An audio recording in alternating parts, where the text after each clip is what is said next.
Hey guys, today I'm going to show you how to replace all of the replacement parts on a Shark AI Ultra vacuum, as well as how to clean it. So the vacuum I have here is a Shark AI Ultra. Here's the model number, but it will work for almost all of Shark's robot vacuums and robot vacuums with a self-emptying bin, as well as I'll show you how to fix a stuck bin. So first, let's start with the basic robot maintenance and the things you'll have to do the most. Linked in the description will be the kit I got. It came with a bunch of parts, as well as a few extras, because I have completely replaced every replaceable part. And then here are the extra parts I have, as well as it comes with this little tool, which is really nice. It is a dust brush. Ooh, you can see it's pretty dusty. And a little blade for hair. So first things, these are the things they recommend to do every 30 days. So on the robot, we'll be cleaning the brush roll. You very rarely have to actually replace this. I bought this vacuum used and it was super dirty, so there was a lot of cleaning I had to do, and I wanted to replace all the parts I could.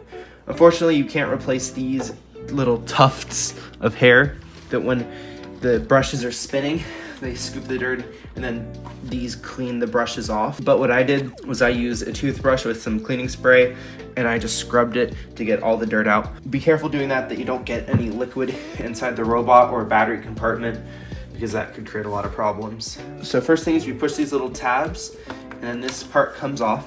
You can wash this if you'd like, because there are these bristles here which can also get dirty. And then you'll take out the robot vacuum's roller bar. So a lot of dust can get in here, so you can use your little brush to dust that off. I recommend doing this outside. And then to clean your roller bar, you can use this brush, and there will be hair on here. So what you do, you just use this tool to go along the hair. It will cut it, and then you can grab it and it pulls right off. And you can also use this brush on these bristles here. There can also be hair caught on here, so we recommend cleaning that off. And then there is hair in this little end cap. On some models you can remove it, other ones like this one you can't. So there's like a little bit of hair in there. You can try and maybe use this to like get that out, but I can't figure out how to remove this part. There may also be some hair on the edge here. This is where the motor is for that brush. And then you'll just reinsert that and then put the top cover back on. This isn't something you really have to do very often, but sometimes, especially if you're getting errors, you'll want to clean the edge sensors. So there's 1, 2, 3, 4.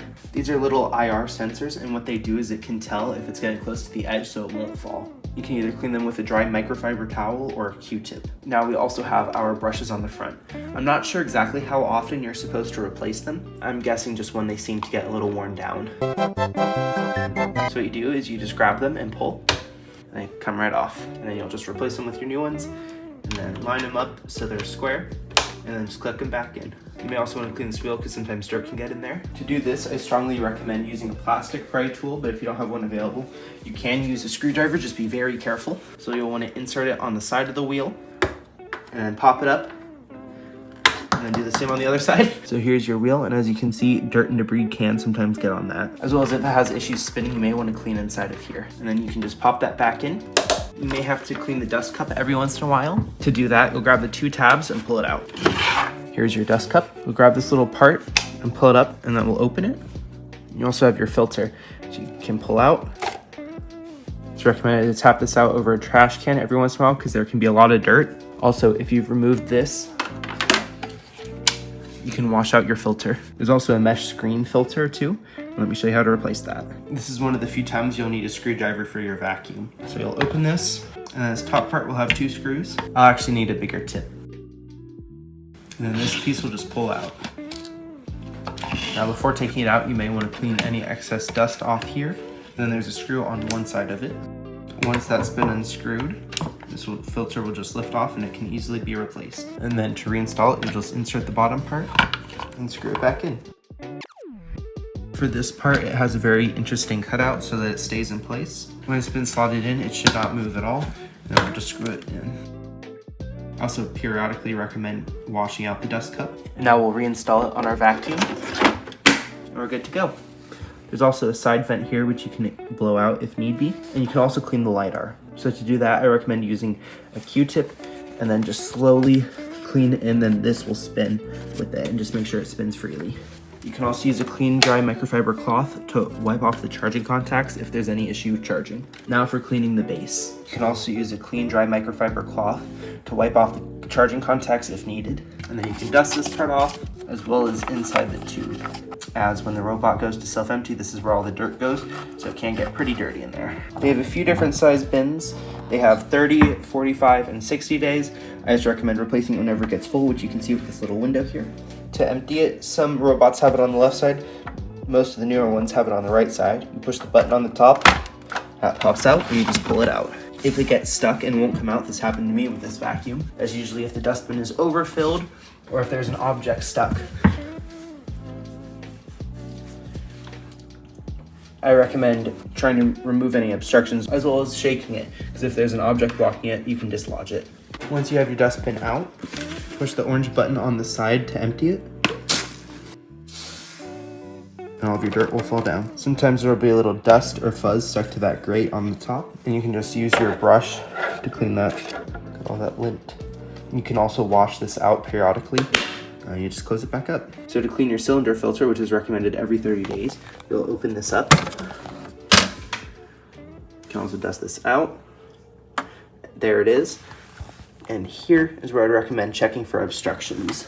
Pull your little dust filter out on this little tray. And then take that over to your sink. Pull the cylinder off.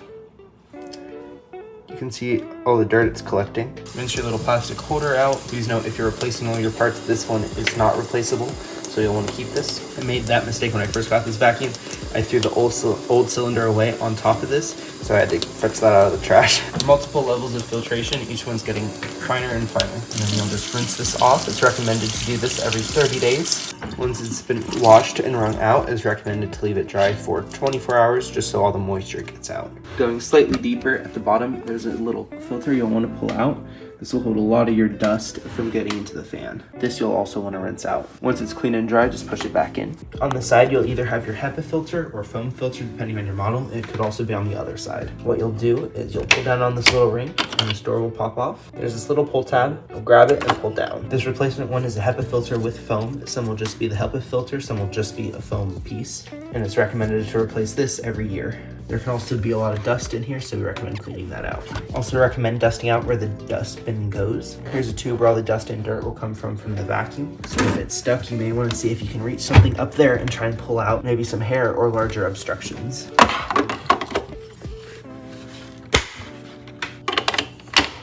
Let me know in the comments if you have any questions, and I'll do my best to respond. Thank you guys so much for watching. Comment, like, subscribe, and I'll see you guys next time. Bye!